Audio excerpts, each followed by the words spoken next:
Hello and welcome back to the final lecture of staffing chapter, training through off-the-job methods.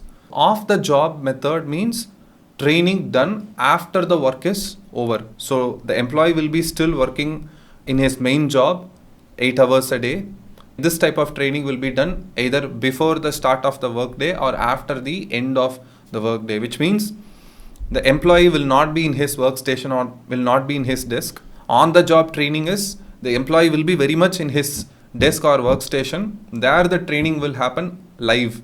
But off the job method is the employee would have already done the normal day's work, but then after the job is done, he will be sent to a different place. There they will learn the skill even further. So these are off the job training methods. Let's see them one by one. So the first thing is classroom lectures or conferences. The employees will be sent to a lot of conferences, seminars, where some expert will come and conduct a class for say 2 hours, 3 hours, or even sometimes a whole day or the whole weekend, depending on the intensity of that topic, depending on the availability of the time. In Chartered Accountant Circle, the CA Institute conducts a lot of seminars on basic audit related aspects. Classes will be from IFRS, classes will be about Ind AS, classes will be about GST, classes will be about income tax. So CA firms in practice, they will send the newly joined employees to attend all these seminars. CA firms themselves will pay money and get the students registered or get the newly qualified new employees registered, and these people will be asked to attend such lectures so that these people will learn. Let's say I'm running a firm and I'm practicing in GST. I have recently recruited a newly qualified chartered accountant to work for me. So I want that person to completely be aware of all the new amendments that have taken place, so that he will do the job better for me.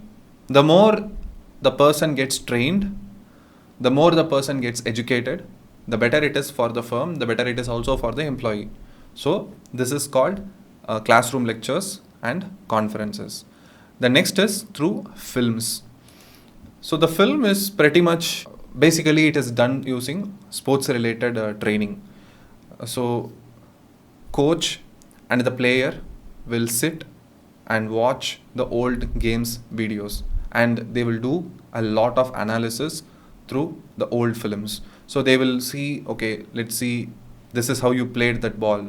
Or let's say if it's a football game, the coach will say, see, the ball was here, the pass was already made, but you were not in that position. You ran a bit slow, or you just lacked 3 to 4 seconds of game awareness. You were just 3 to 4 seconds slow. Or here you made an unforced error. Even in tennis, it will be like that. You should have hit the ball at this side, but you just hit the other side.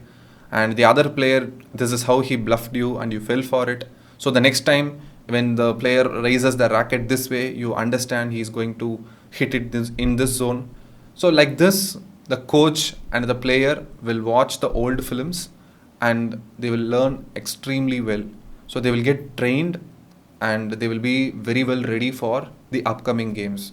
Even for me, I used to have this shyness towards talking to the camera. So I would not used to have a free flow of conversation to the camera like how I would do to a normal person. So during the early days of my YouTube careers, I used to have a lots of mock recording. I would just sit in front of the camera, press the record button and start talking whatever that I feel like talking. And then after the mock session is over, I would go back to the old footage, see the footage from beginning to the end and see the entire film and see where I am getting stuck, how I am keeping my face, how faster I am talking, what is the pitch that I should use, what is the tone that I should use. I'm still a work in progress, but I'm just giving you an example. This is how people get trained. This is just getting feedback from whatever your old performance is. So that is films for you. And the next is case study. Case study is where we learn from, again, whatever that has happened before. 3 professions use case study extremely well. First profession is the CA profession. The second profession is the law profession. And the third profession is the medical profession. In all these 3 professions, whatever in the previous years, some big landmark incidents must have happened. and that must have created a big problem, and people would have thought extremely in depth and come up with a solution. Now that would have become an extremely learnable case study. In our CA profession, both in academic and after qualification, students are asked to study a lot of old cases, income tax tribunal cases, high court cases, supreme court cases, commissioner level cases, all those things we have to study. The more number of cases you study, you will get to know what that particular line of thought the commissioner of income tax has applied. What line of thought, what are the line of arguments that the high court judge used.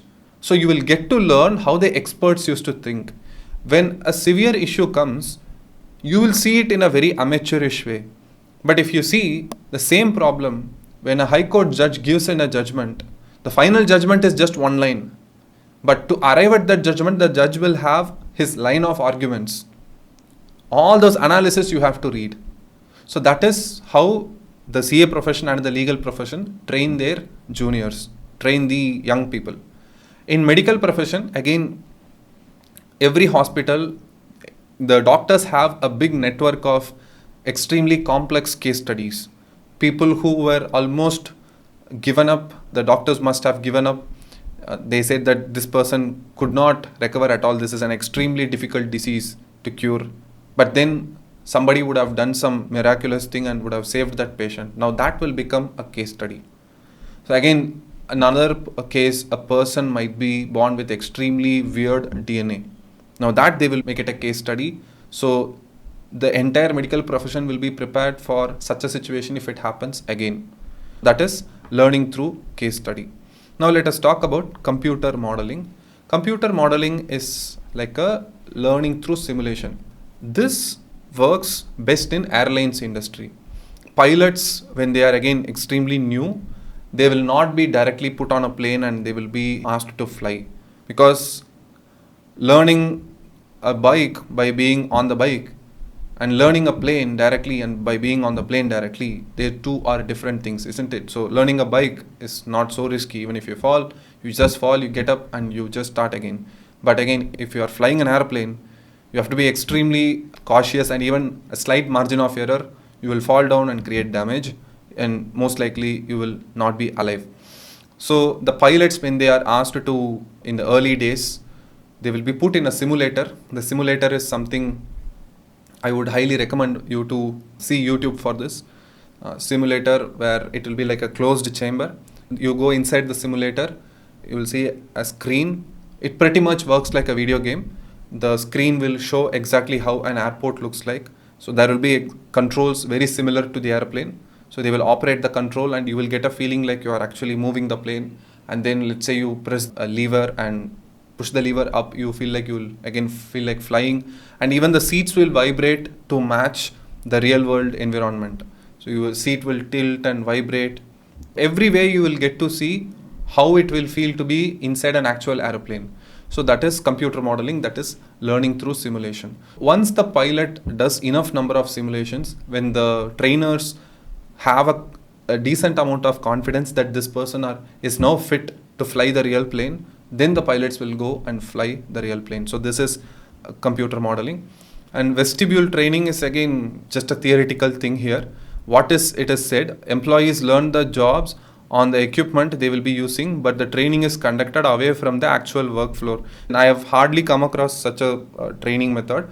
What they are trying to say is, there used to be some two very similar looking environment. One environment is where the actual work, real work takes place. And then in somewhere else, there is another training area which is very closely resembling to the main action environment. So the employees will get trained in the area and then seems like they will go and perform in the main area. So I'll just read this through.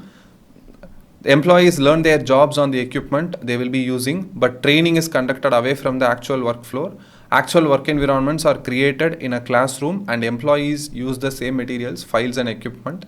This is usually done when employees are required to handle sophisticated machinery and equipment. So you can kind of understand this is kind of similar to a simulation, except that simulation is pretty much operated through computer.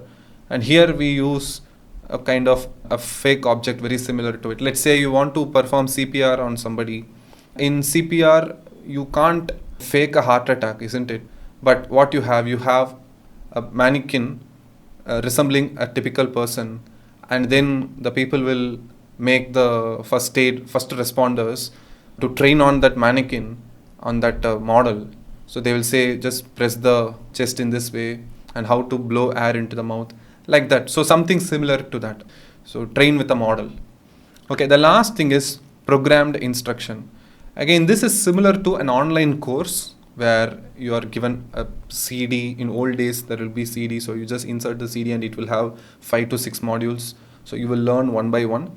In modern days, you must have seen these type of learning from Skillshare or Udemy, where the course will be there. It will be for 15 to 20 hours or 5 to 10 hours, divided into chapter and chapter based on unit wise.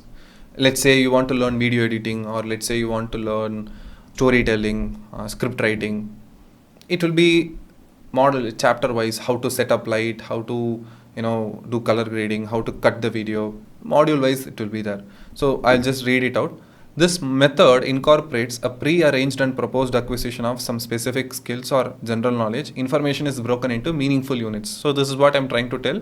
Information is broken into meaningful units. So video editing is a big skill. So I cannot just like that talk about video editing from top to bottom. So I will break that into separate modules, learnable units. So and then I will package the entire thing as a course. And these units are arranged in a proper way to form a logical and sequential learning package from simple to complex. The trainee goes through these units by answering questions or filling the blanks. So that's it with respect to training through off-the-job methods. I hope you learned this entire staffing function. I hope these videos add value to you. In our next video, we will talk about the next managerial function, which is directing. I will see you in that video. Thank you and bye-bye.